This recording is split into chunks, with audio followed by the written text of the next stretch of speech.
No compromise. உங்க சைடுலயும் எங்க சைடுலயும். It's a GT promise. GT Holidays, South India's #1 travel brand.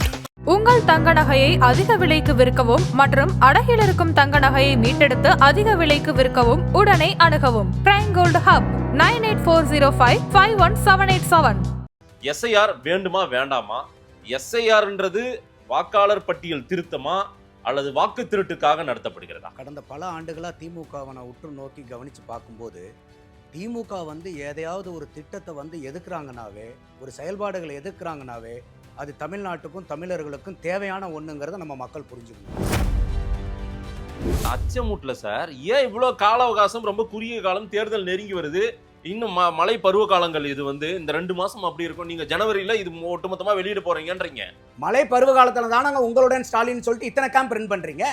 அப்பெல்லாம் மழைக்காலம் பருவ காலம்லாம் இல்லையா? அப்பெல்லாம் உங்களுக்கு தேவையானதெல்லாம் கொண்டு கொடுக்கணும்னா அன்னைக்கு மழை பூரா நின்றுச்சா?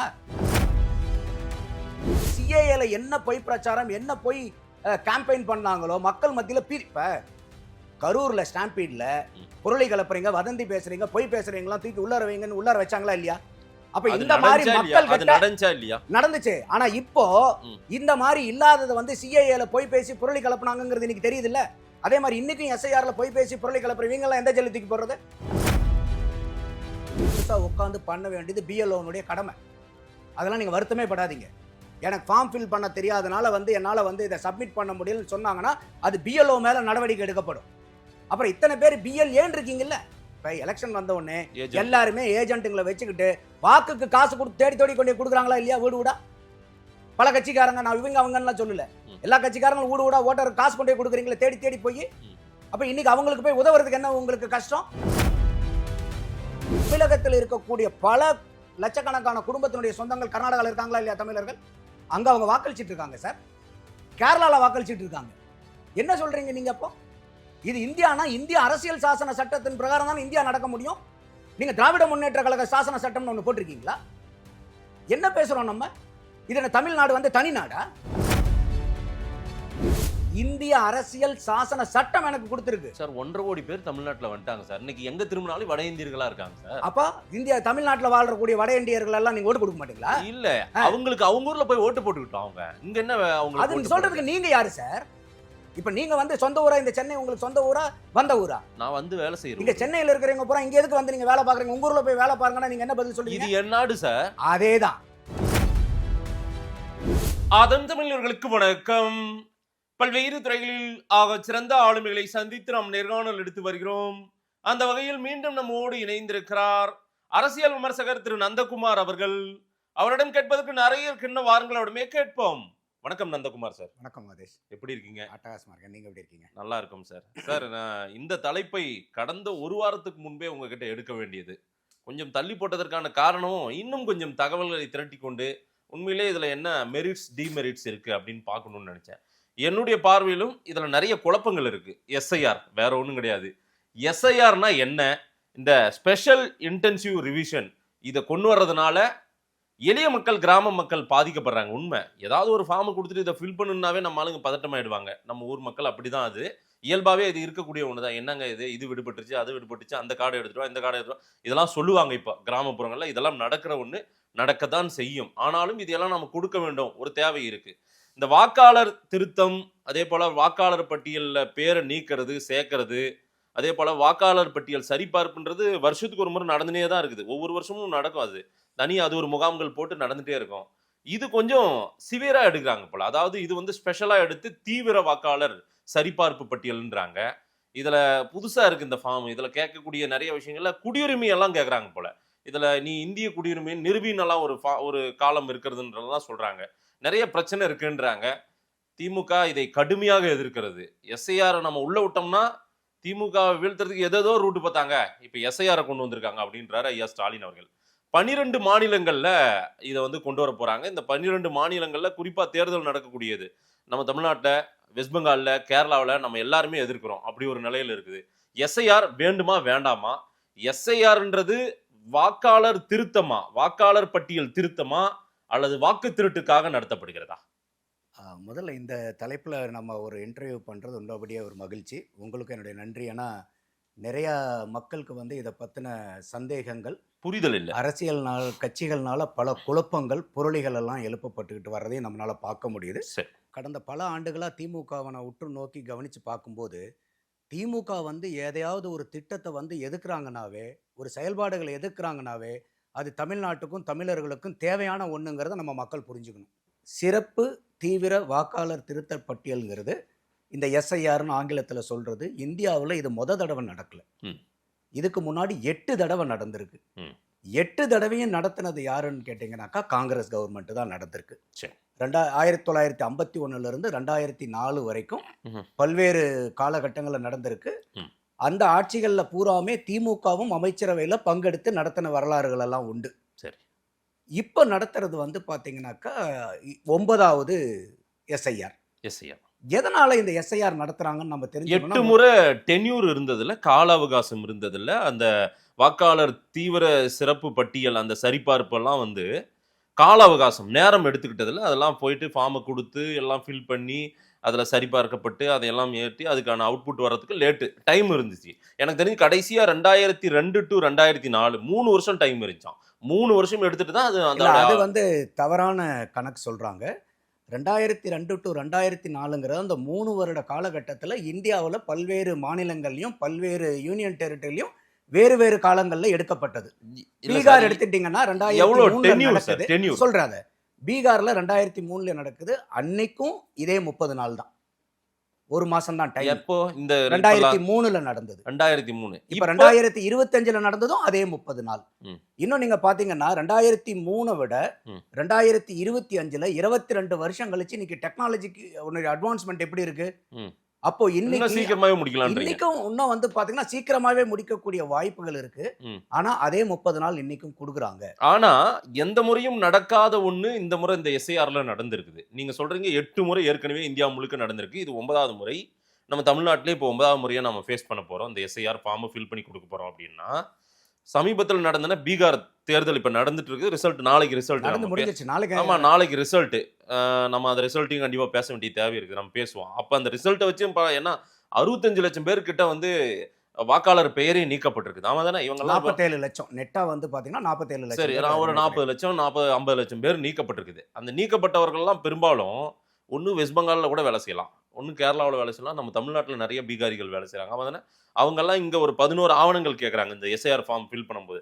அந்த ஆவணங்களை காட்டி அவங்க ஃபில் பண்ணி கொடுத்தா நாளைக்கு அவங்களும் இங்க வாக்காளர் ஆக முடியும். ஆமாவா இல்லையா? இந்த எஸ்ஐஆர் மூலமா அதுதான் அரசியல் சாசன சட்டம் சொல்றது. அதான் சார், அங்க ஒரு 45 லட்சம் பேரை நீக்கினாங்க பீகார்ல.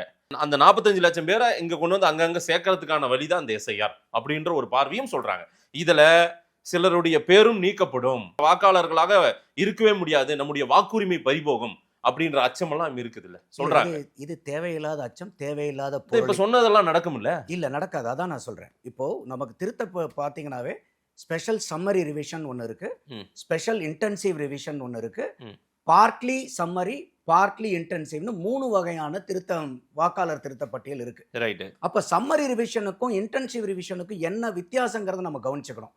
ஒவ்வொரு ஆண்டும் இந்த சம்மரி ரிவிஷன் நடக்கும். ஒவ்வொரு வருஷம் ஜனவரி 1ஆம் தேதி எல்லா மாநிலங்களையும் வாக்காளர் பட்டியல் புதுப்பிச்சு எல்லா வருஷமும் 1ஆம் தேதி ஜனவரி மாசம் விடுவாங்க.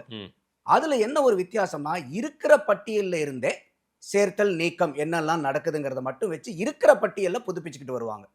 இருக்கிற பட்டியல் முழுக்க முழுக்க சுத்தமா இருக்குதான்னு நமக்கு தெரியாது. இப்போ உதாரணத்துக்கு பாத்தீங்கன்னா, என்னுடைய தந்தையார் வந்து சமீபமா காலமானார். அவருக்கு வந்து பாத்தீங்கன்னா, நான் போய் இவருடைய வாக்காளர் பட்டியல்ல இருந்து இவருடைய பெயரை நீக்கிருங்கன்னு நான் போய் ஃபார்ம் கொடுக்கல. யாருமே கொடுக்க மாட்டாங்க. ஏன்னா ஒரு அரசாங்கத்துல போயிட்டு ஒரு அப்பா இறந்துட்டாரு டெத் சர்டிபிகேட் கொடுக்கறனாவே அதுக்கு நீங்க 10-15 தடவை நடக்கணும் நமக்கு வேணுங்கிறதுக்காக. அப்ப என் அப்பாவோ இல்ல பாட்டி யாரோ ஒருத்தர் இறந்து போனவங்க பேரை நீக்கிறது அது அவங்களுடைய வேலைடா, நமக்கு எதிரான யாரும் மெனக்கெட்டு போய் அதை செய்யறது இல்லை. அப்போ இந்த சம்மரி ரிவிஷன்ல வந்து பாத்தீங்கன்னா டோர் டு டோர் போக மாட்டாங்க. அங்கங்க எலெக்ஷன் கமிஷன் கேம்ப் நடத்துவாங்க. நீங்க புதுசா வாக்காளராக இணையணும்னா ஃபார்ம் 6 ஃபில் பண்ணிடுவீங்க. இல்ல உண்மையாலுமே இல்ல எங்க வீட்டுல இந்த மாதிரி ஆளுங்க இறந்து போயிட்டாங்க நீக்கிறவங்க ஒரு ஃபார்ம் 7 கொடுத்து பண்ணிடுவாங்க. இல்ல நான் புதுசா இந்த இடத்துக்கு குடி வந்திருக்கேன் அதனால என்னை இந்த தொகுதியில சேர்த்துக்கிறீங்க ஃபார்ம் 8 கொடுத்து அவங்க பண்ணிடுவாங்க. இதுதான் summary revision. Door to door எனிமரேஷன்லாம் இருக்காது.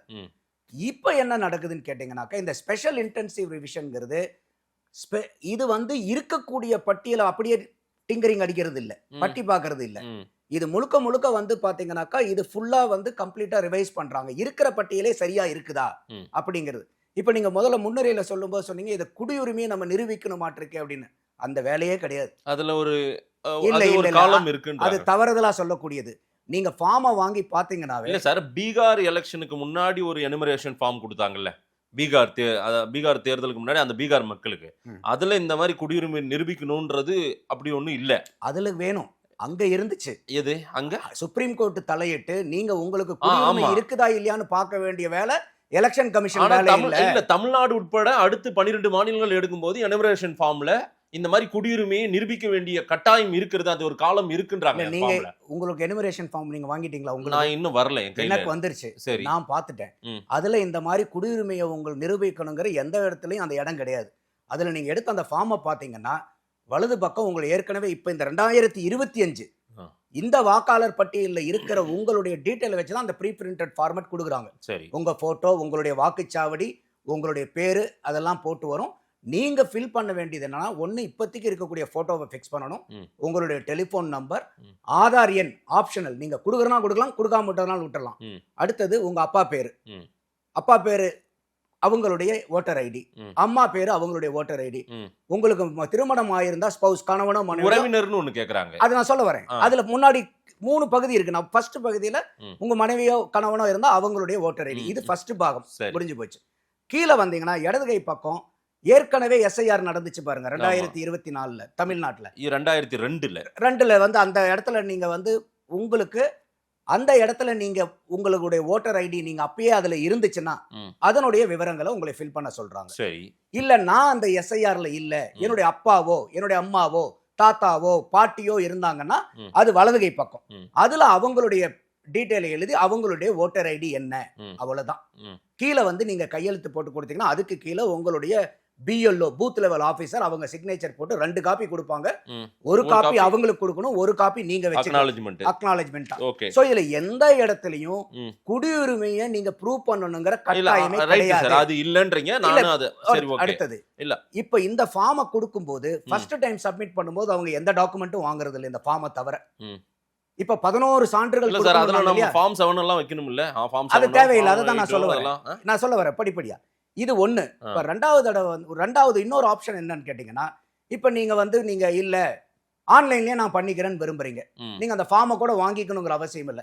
நேரா voters.eci.gov.in போயிட்டு நீங்க அடிச்சீங்கன்னாவே அங்க போனீங்கன்னா அந்த ஃபில் இன் எனுமரேஷன் ஃபார்ம்னு இருக்கும். அதை கிளிக் பண்ணீங்கன்னாவே ஆட்டோமேட்டிக்கா உங்களுக்கு அந்த ஃபார்ம் வந்து ஓப்பன் ஆகும். உங்க மொபைல் நம்பரை சொல்லிட்டீங்கன்னா ஓடிபி வரும், அதை போட்டுட்டீங்கன்னா நீங்க ஃபில் பண்ணலாம். அந்த ஃபில் பண்றதுக்கு முன்னாடி 3 கேட்பாங்க.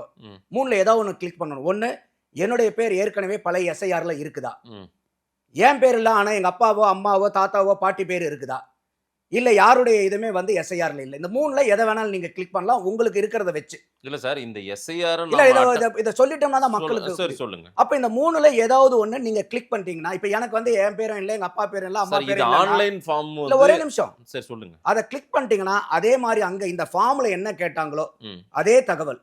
இப்ப இந்த கீழே அந்த 2வது பகுதி 3வது பகுதி சொன்னோம் பாத்தீங்களா, இப்ப என்னுடைய பேரும் எங்க அப்பா அம்மா தாத்தா பாட்டி இல்லன்னாவே அதை நான் கிளிக் பண்ணிட்டேன்னா அந்த 2வது பகுதி 3வது பகுதியே வராது.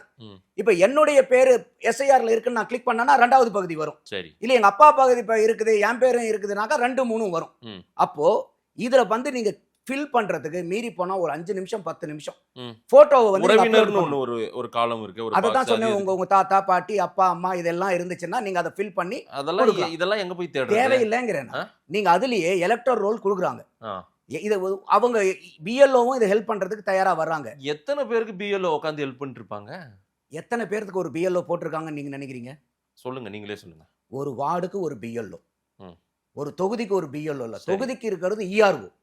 ஆமா, அப்போ பிஎல்ஓ கலெக்ட் பண்ணி எடுத்து போய் இஆர்ஓ கிட்ட கொடுப்பாங்க. ஒவ்வொரு தொகுதி வார்டுக்கும் ஒரு பிஎல்ஓ உண்டு. சரி, அந்த பிஎல்ஓ நேரடியா வீட்டுக்கு போறது.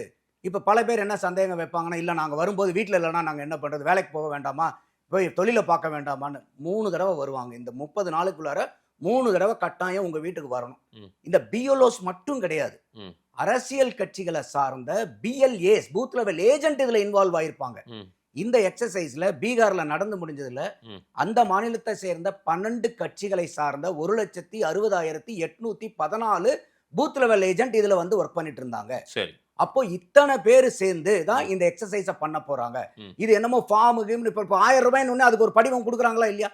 மாசத்துக்கு 1000 ரூபானா அப்பெல்லாம் இந்த பாமரங்களுக்கு ஃபார்ம் ஃபில் பண்றதுக்கு தெரிஞ்சிருமா? அதுக்கு போய் கட்சிக்காரங்க உதவுறாங்கல்ல. இந்த ஃபார்ம் ஃபில் பண்றதுல நிறைய குழப்பங்கள் இருக்கு சார். இவங்க எல்லாருமே பிஎல்ஓ கிட்டயோ பூத் லெவல் ஏஜென்ட் கட்சிக்காரங்க அதிமுகவோ திமுகவோ நாம் தமிழரோ ஏதோ ஒரு கட்சி ஹெல்ப் பண்ணுவாங்கன்னு எல்லாம் உட்கார்ந்து இருக்க முடியாது. சரிங்களா? தேவையே இல்லங்கறேன் நானு. எதுக்கு இந்த சிஸ்டம் இப்ப எதுக்குன்றாங்க இந்த ஃபார்ம்ல மக்கள் எங்களுக்கு குழப்பமா இருக்குங்க, எங்களுக்கு பயமா இருக்குங்க, எனக்கு நான் ஓட்டே போடலப்பா விட்டுருப்பான்னு சொல்றாங்க ஒரு சில மக்கள். தெரியுங்களா? உங்க ஃபோன் நம்பர் என்ன, எனக்கு ஏதாவது குழப்பம் வருமா? எங்க அப்பா பேர் என்ன, எனக்கு ஏதாவது குழப்பம் இருக்கா? எங்க அம்மா பேர் என்ன, எனக்கு ஏதாவது குழப்பம் வருமா? என் பொண்டாட்டி பேர் என்னன்னா எனக்கு குழப்பம் வருமா? என்ன குழப்பம் வருது இதுல? ஒண்ணுமே பார்க்காம இதுல குழப்பம் வருது என்ன குழப்பம் வருது? நான் தான் இந்த ஃபார்ம் அப்படியே உங்க கண்ணு முன்னாடி கொண்டாந்து நிறுத்துறேன். சரி, அப்ப இதுல குழப்பம் வர வேண்டியதுக்கு என்ன இருக்குது? இல்ல இந்த ஃபார்ம்ல ஏதேனும் மிஸ்டேக் பண்ணிட்டாங்க, தப்பு பண்ணிட்டாங்க. சரி, நம்மளே சுயமா அதை பண்ணலாம்னு உட்காந்து பண்றாங்க. அதுல ஏதேனும் தவறு நடந்து விட்டால் அந்த மிஸ்டேக்கு மறுபடியும் நமக்கு வேற ஃபார்ம் கொடுப்பாங்களா, இல்ல அதன் மூலமா கூட நம்முடைய வாக்குரிமைக்கு ஆபத்து வந்துடும். ஐயா சீஃப் மினிஸ்டர் வீடியோவில் அவர் சொல்றாரு, நாளைக்கு அதுவே ஆபத்தாக கூட போயிடலாம், அதனால நமக்கு அந்த ஃபார்மை ரிஜெக்ட் கூட பண்ணிடுவாங்க, நம்முடைய வாக்கை கூட பறித்துருவாங்க அப்படின்னு கூட சொல்றாரு. ஐயா சீஃப் மினிஸ்டர் அவர் மேல மதிப்பு மரியாதை உண்டு. ஆனா அவர் சொல்றதுக்காக எல்லாத்தையும் நான் நம்பணுங்கிற அவசியம் இல்லை. இதே சீஃப் மினிஸ்டர் அந்த காலத்துல இந்த சிஏஏ வரும்போது என்ன சொல்லிட்டு இருந்தாரு? ஒட்டுமொத்தமா முஸ்லீம்களுக்கு அப்புறம் குடியுரிமை போக போகுது, எல்லாத்தையும் கொண்டு போய் பட்டியல் அடைக்க போறாங்க, கொட்டாயில் அடைக்க போறாங்க, நாடு கடத்த போறாங்க. இதே சிஎம் சொன்னாரா இல்லையா? டிடென்ஷன் கேம்ப் அப்ப ரெடி பண்ணாங்க சார். யாராவது இப்ப உங்களுக்கு எத்தனை முஸ்லீம் நண்பர்கள் இருக்காங்க? எவ்வளவு பேர் இருக்காங்க? எனக்கும் நிறைய இருக்காங்க. யாராவது இது வரைக்கும் நீங்க தமிழ்நாட்டுல கூட உங்களுக்கு நண்பர்களை கூட காமிக்க வேண்டாம். சரி, ஒட்டுமொத்த இந்தியாவுல இந்தியர்களா இருந்த எந்த முஸ்லீம்களுக்கு சிஏஏனால குடியுரிமை போயிருச்சுன்னு காமிக்க முடியும்? அச்சத்தை விடுங்க, யாரு ஏற்படுத்தினது அந்த அச்சத்தை? இப்ப எப்படி இவங்க இதே மாதிரி பொய் பிரச்சாரம் பண்ணி அச்சத்தை ஏற்படுத்துறாங்களோ அதே அச்சத்தை தான் இந்த மாதிரி அரசியல் கட்சிகள் அன்னைக்கு செஞ்சாங்க. அச்சமூட்டல சார். ஏன் இவ்வளவு கால அவகாசம்? ரொம்ப குறுகிய காலம், தேர்தல் நெருங்கி வருது, இன்னும் மழை பருவ காலங்கள். இது இந்த 2 மாசம் அப்படி இருக்கும். நீங்க ஜனவரியில இது ஒட்டுமொத்தமா வெளியிட போறீங்கன்றீங்க. மழை பருவ காலத்துல தானங்க உங்களுடன் ஸ்டாலின் சொல்லிட்டு இத்தனை கேம்ப் ரன் பண்றீங்க. அப்பெல்லாம் மழைக்காலம் பருவ காலம்லாம் இல்லையா? அப்பெல்லாம் உங்களுக்கு தேவையானதெல்லாம் கொண்டு கொடுக்கணும்னா அன்னைக்கு மழை பூரா நின்றுச்சா? டார்ஸ் போட்டு அப்படியே நிறுத்திட்டீங்களா மழையை பூரா? என்ன நியாயம் இது? இப்ப எத்தனை கேம்ப் நடத்துறீங்கல்ல உங்களோட? ஏன் இவ்வளவு அவசரம் காட்டுறீங்க? என்ன அவசரம் இதுக்கு? இது நடத்துறதுக்கு வருது இல்ல, ஒரு 6 மாசம் 1 வருஷத்துக்கு முன்னாடி நடத்தி இருக்கலாம்ல. இது நியாயமான வார்த்தை. இந்த கேள்வி இப்ப நான் என்ன தமிழ்நாடுடைய சீஃப் மினிஸ்டரா தான் நான் என்ன பண்ணியிருந்திருப்பேன்னா, பீகார்ல பண்ணும் போதே ஜூன் மாசம் பண்ணும் போதே நான் அப்பயே சொல்லியிருப்பேன், இல்ல எங்களுக்கு பாத்தீங்கன்னா அடுத்த மாசம் மார்ச் மாசம் ஏப்ரல் மேல தேர்தல் வரப்போகுது, நீங்க இப்ப பீகார்ல ஜூன் மாசம் பண்றீங்க, எங்களுக்கு இப்பயே தமிழ்நாட்டிலையும் பண்ணுங்க. ஐயா ஸ்டாலின் இடத்துல நான் இருந்தேன்னா அன்னைக்கே நான் ஈசிஐ கூப்பிட்டுருப்பேன். நீங்க அப்ப இப்ப எங்களுக்கு நடத்தாதீங்க, அப்பயே வாங்க ஜூன்லவே எங்களுக்கும் இதை நடத்துங்கன்னு நான் சொல்லியிருப்பேன். இதே முதல்வர் ஐயா 2016ல ஆர்கே நகர் பைபோல் எலெக்ஷனுக்கு முன்னாடி தமிழ்நாட்டுல 57 லட்சம் போலி வாக்காளர்கள் இருக்காங்க, அவங்கள உடனடியா நீக்கணும்னு சொல்லிட்டு சென்னை உயர்நீதிமன்றத்துல வழக்கு தொடுத்தாரா இல்லையா?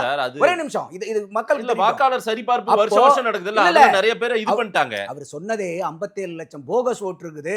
இத பாத்தீங்கன்னா வீடு வீடா போய் எனிமரேட் பண்ணணும், அதுக்கு நீங்க ஆணை எடுங்கன்னு சொல்லி ஹைகோர்ட் சொல்லும்போது ஹைகோர்ட் சொல்லுது இல்ல, ஆர்கே நகர் எலெக்ஷன் இருக்குல்ல, அதை முடிச்சதுக்கு அப்புறம் ஃபுல்லாவே எஸ்ஐஆர் பண்ணலாங்கிற தோரணையில் அவங்க சொல்லும் போது இல்ல காலம் கடக்கிற, இப்ப காலமெல்லாம் இல்லைன்னு சொல்லாதீங்க, எங்க கிட்ட ஏகப்பட்ட தேவைக்கு மேல எங்க கிட்ட பூத் லெவல் ஏஜென்ட் இருக்காங்க, இந்த வேலை எங்கனால துரிதமா ஆர்கே நகர் பை எலெக்ஷனுக்கு முன்னாடியே பண்ண முடியும்னு சொன்னது இதே முதல்வர் ஐயா ஸ்டாலின். அப்ப அன்னைக்கு என்ன பேச்சு, இன்னைக்கு என்ன பேச்சு? அன்னைக்கு பேசினது யாரு, இன்னைக்கு பேசுறது யாரு? இல்ல சார், அதே ஒண்ணு. இது ஒரு தகவல். போலி வாக்காளர் போக்கஸ் ஓட்டர்ஸ் மட்டும் நீக்க போறது இல்ல, நிறைய வட இந்தியர்கள் எங்க முகாம் வந்துட்டாங்களா 15 வருஷமா 20 வருஷமா 25 வருஷமா. வட இந்தியர்கள்னு சொல்லாதீங்க, இந்தியர்கள், வேற மாநிலத்துல வசிக்கக்கூடியவங்க இந்தியர்கள். எஸ், நம்மளும் நீங்க இப்ப டெல்லியில போய் உட்கார்ந்தா நமக்கு அங்க ஓட்டு போடுற உரிமை கொடுத்துருவாங்களா? நம்ம ஓட்டு போட முடியுமா? யாருக்கு கொடுக்க முடியாது. இன்னைக்கு கர்நாடகால எத்தனை தமிழர்கள் வாக்கு கொடுக்க முடியாது சார். இங்க யாரு சொன்னா? எந்த நாட்டுல வாழ்ந்துட்டு இங்க கொடுக்க கூடாது சார்? யாரு சொன்னா? இங்க கொடுக்க கூடாது. இங்க கொடுத்தால் என்ன நடக்கும்? இதுதான் வாக்கு திருட்டுன்றார் ராகுல் காந்தி. ஐயோ, அப்ப இது வாக்கு திருட்டை பத்தி எந்த விதமான அடிப்படை அறிவுமே இல்லாம அவர் பேசுறாருன்னு அர்த்தம். இன்னைக்கு அவர்தான் எவிடன்ஸோட பிபிடி போட்டு இதோட 2 பிரஸ் மீட் நடத்திட்டாரு. என்ன நடத்தினாரு? என்ன அவர் தமிழ்நாட்டுல இருந்து டெல்லிக்கு வந்துட்டா தமிழர்களுக்கு வாக்கு கொடுக்காதீங்கன்னு சொன்னாரா? அவர் அப்படி சொல்லல. அப்புறம் அத பாருங்க எவ்வளவு போலி வாக்காளர்கள், அதே போல இல்லாதவங்க, செத்து போனவங்க, உயிரோட இருக்கிறவங்க அப்படின்னு நிறுத்தினார்ல. கரெக்ட் தானே? அப்ப அது பூராமே அவர் பேசினது பூராமே அத்தாட்சி என்னன்னா ஓட்டர் லிஸ்ட்ல குளறுபடிகள் இருக்கு, அப்ப இதை சரி பண்ணுமா வேண்டாமா? செத்தவங்களுக்கு பூரா வாக்கு எடுக்கணுமா இதுல வேண்டாமா? சரி பண்ற மாதிரியே அப்படியே உள்நுழைவு பிஜேபி வேற ஒரு ரூட்ல ஆட்களை கொண்டு வந்து இங்க நிரப்ப போகுது, அவங்களுக்கு வாக்குரிமை கொடுக்க போகுது இப்ப நம்ம அப்படின்னு அச்சப்படுறாங்க சார் இன்னைக்கு. சரி, அந்த அச்சத்துக்கே நம்ம கணக்கு எடுத்துப்போம். இப்போ கொளத்தூர் தொகுதியில இதே மாதிரி 20,000 போகஸ் ஓட்டு இருக்குன்னு சொல்லிட்டு அவங்க அந்த தொகுதியை அக்குவேர் ஆணுவேரியா பிரிச்சு போட்டாங்கல்ல. 4000 சில்லற வந்து டூப்ளிகேட் ஓட்ஸ் இருக்குன்னு சொன்னாங்களா இல்லையா? சரி. ஒரே வீட்டு அட்ரஸ்ல 30 பேர் இருக்காங்க, ஒரே வீட்டு அட்ரஸ்ல 82 பேர், பல மதங்களை சார்ந்தவங்க பல ஜாதிகளை சார்ந்தவங்க 82 பேர் ஒரே வீட்டுல இருக்கிறாங்க. அப்ப இந்த 20,000 வாக்குகள் வந்து போலி வாக்குகள் வந்து இன்னைக்கு கொளத்தூர்ல இருக்கிறனால அதை வச்சுதான் ஐயா ஸ்டாலின் ஐயா அவர்கள் ஜெயிச்சாரா? அப்போ இப்போ உதாரணத்துக்கு வந்து அவர் வந்து பிரேசிலியன் மாடல்னு சொல்லிட்டு ஒரு போட்டோவை காமிச்சாரு இல்லையா? அந்த அம்மா மாடலே கிடையாது, அவங்க வந்து ஹேர் ஸ்டைலிஸ்ட், அவங்க மாடல் கிடையாது. அப்போ அந்த போட்டோ இருக்குன்னா போட்டோவை வச்சுட்டு நீங்க அந்த போட்டோவை வச்சுக்கிட்டே போயிட்டு இப்போ ஒரு 60 வயசு பாட்டி போறாங்கன்னு வச்சுக்கோங்க, இந்த போட்டோ வச்சுட்டு ஓட்டு போட விட்டுருவாங்களா? அதே ஒரு பெரிய இக்கட்டான வேலையாகாதா? அங்க பூத்துல விளையாடுறவங்க அந்த போட்டோ பார்த்தாவே தெரியாதா அது எப்படி வந்துச்சு? அது எப்படி வந்துச்சு? இது வந்து முறைகேடுகள் இருக்கு. அதாவது முறைகேடுகள்ங்கிறது இதை சரி செய்யணுமா? கட்டாயம் சரி செய்யணும். அப்ப இதை எப்படி சரி செய்வீங்க? அதுக்கு தான் எஸ்ஐஆர் வேணும். சம்மரி ரிவிஷன் பண்ணா பத்தாது. இருக்கு எஸ்எஸ்ஆர் நம்ம ஏற்கனவே பண்ணிருக்கோமா? சம்மரி ரிவிஷன்ங்கிறது பத்தாதுங்கறேன் நானு. ஏன்னா இதுல இதெல்லாம் நீங்க எடுக்க முடியாது. இப்ப வந்து அவங்க அதுக்காக தான் இப்போதைக்கு உங்களுக்கு இருக்கக்கூடிய போட்டோவை கொடுங்க ஏன் கேக்குறாங்க. இப்ப நிறைய இடத்துல வந்து பாத்தீங்கன்னா நீங்க இப்ப போய் நம்ம போய் இன்னைக்கு ஓட்டர் ஐடி வெப்சைட்ல பாத்தீங்கன்னா போட்டோ இஸ் அவைலபிள்னு வருமே ஒழிய போட்டோ காமிக்க மாட்டாங்க. அதுல அவங்களுக்கு ஏதோ அந்த லிஸ்ட் கிடைச்சிருக்கு சார். இந்த அக்யூரசியை கொடுக்கணும்னா இசிஐ வந்து என்ன பண்ணணும்னா அவங்களே இத வந்து ஓன் கேர் எடுத்து பண்ணணும். இத பண்ண முடியாதா? இல்ல அப்படி கிடையாது. இது மக்களுக்கு தலைவலியா கொண்டு வந்து நிறுத்துறாங்கல்ல. இது என்ன தலைவலின்னு மட்டும் சொல்லுங்க. அதுதான் நான் கேக்குறேன். கிராமப்புறங்கள்ல பதட்டம் ஆகுறாங்க. திடீர்னு என்னமோ எஸ்ஐஆர்ன்றாங்க, சாருன்றாங்க. இது அரசியல் கட்சிக்காரங்க தான் பதட்டம் ஆகுறாங்களே ஒழிய. நான் அதனால தான் கேட்டேன், இதே பதட்டம் அன்னைக்கு ஸ்டாலின் ஐயா அவர்களுக்கு 2016ல ஏன் வரல? இவரே போய் செய்யுங்க, எங்க கிட்ட அந்த அளவுக்கு பிஎல்ஏஸ் இருக்காங்கன்னு கோர்ட்ல சொன்னவர் இதே ஸ்டாலின் ஐயா தானே. இல்ல பிஎல்ஏ வச்சு இப்போ திமுக தான் ஹெல்ப் பண்ணுது. திமுக மட்டும் இல்ல, எல்லா கட்சி பிஎல்ஏவும் உதவுவாங்க. இதுல திமுக இதுல திமுகவுக்கு பட்டா போட்ட எக்ஸர்சைஸ் அப்படி கிடையாது. இல்ல இன்னைக்கு நீங்க ஒரு கட்சி வீழ்த்து வருவதற்கு தான் பிஜேபி இப்படி ஒரு ஆயுதத்தை எடுத்துட்டு வருது. எப்படி வீழ்த்த முடியும் மட்டும் சொல்லுங்களேன். எப்படி வீழ்த்த முடியும்? ஏதோ ரகசியமா பல வேலைகள் பண்றாங்க. இல்ல அப்படி அவங்க சொல்றது உண்மையா இருந்தா திமுக ஓட்டு போடுறவங்க பூரா அவங்களுடைய வாக்குரிமையை பறிக்கிற வேலையை கூட இவங்க நடத்துவாங்க. பிஜேபி எப்படிங்க பண்ண முடியும்? உங்களுடைய தேர்தல் ஆணையம் அவர்களுடைய கைப்பாவையா இருக்குது, அதை பண்ணுவாங்க. இதெல்லாம் எப்படின்னு சொல்லுங்க. நீங்க சும்மா குற்றச்சாட்டு சொல்லக்கூடாது, நீங்க விளக்கணும். சார் இந்த இடத்துல அவங்களுக்கு ஓட்டு போயிருமில்ல சார், நீங்க சொல்லுங்க, நான் அதுக்கு பதில் சொல்றேன். அப்போ இதே ஐயா வந்து 2021 ஒரே நிமிஷம் இருங்க, இதை நான் சொல்றேன். 2021 தமிழ்நாட்டுல 4,20,000 வாக்குகள் நீக்கப்பட்டது. சரி, எலெக்ஷனுக்கு முன்னாடி 4,20,000. அதிமுக கிட்ட இருந்து ஆட்சியை வந்து திமுக வாங்கினதுல 43 சீட்ல வித்தியாசம் வந்து வெறும் 1,98,000. அப்ப இவங்க கொண்டு வந்த இந்த 4,20,000 நீக்கிறதுனாலதான் இன்னைக்கு திமுக ஆட்சிக்கு வந்துருச்சா? அப்போ இதெல்லாம் சும்மா வந்து நான் ஒரு ஆளுங்கட்சியா இருந்தா நான் ஒண்ணு பேசுவேன், எதிர்க்கட்சியா இருந்தா நான் இன்னொன்னு பேசுவேன்னாக்கா அதுக்கெல்லாம் வந்து நம்ம பதில் சொல்லிட்டு இந்த குழப்பத்தை எப்படி சரி கட்ட முடியும்? அந்த ஃபார்ம்ல இருக்கிற குழப்பம் இன்னைக்கு அண்ணாமலை கூட ஒத்துக்கிட்டாரு. அண்ணாமலை விட்டுருங்க, அண்ணாமலை ஒத்துக்கிட்டா நான் ஒத்துக்கணுங்கிற அவசியம் இல்ல. அண்ணாமலை தான் எல்லாத்துக்கும் ஹோல்சேல் ஏஜென்ட்டா? அவர் கன்ஃபியூஷன் இருக்குன்னா எல்லாத்துக்கும் கன்ஃபியூஷன். ஃபார்ம்ல குழப்பம் இருக்குன்றாருல. என்ன ஃபார்ம்ல குழப்பம் இருக்கு? என் போன் நம்பர் கேக்குறாங்க, குழப்பம் இருக்கா? மொபைல் நம்பர்ல என் பேர் என்னங்கறதுல குழப்பம் இருக்கா? எங்க அப்பா யாருங்கறதுல குழப்பம் இருக்கா? ரிலேஷனோட டீடைல், ரிலேஷனுடைய அவங்க என்ன இதுல பூத்ல இருக்காங்க எல்லா டீடைலும் எழுதுன்றாங்க. அதெல்லாம் நம்ம உட்கார்ந்துட்டு தேடிட்டு இருக்க முடியுமா? நம்ம டீடைலே எழுதுனா 4 தப்பு எழுதுவோம் அதுல. கரெக்ட். நான் சொல்றேன், நான் வெகுஜன மக்களின் பார்வையில சொல்றேன். நான் தெளிவா சார் 2 ஃபார்ம் மிஸ்டேக் ஆயிடுது சார். செய்றவங்க ஏதோ ஒன்னு தப்பா எழுதிறாங்க. ஆன்லைன்ல பண்ணிட்டு போங்க, என்ன இருக்கு இப்போ?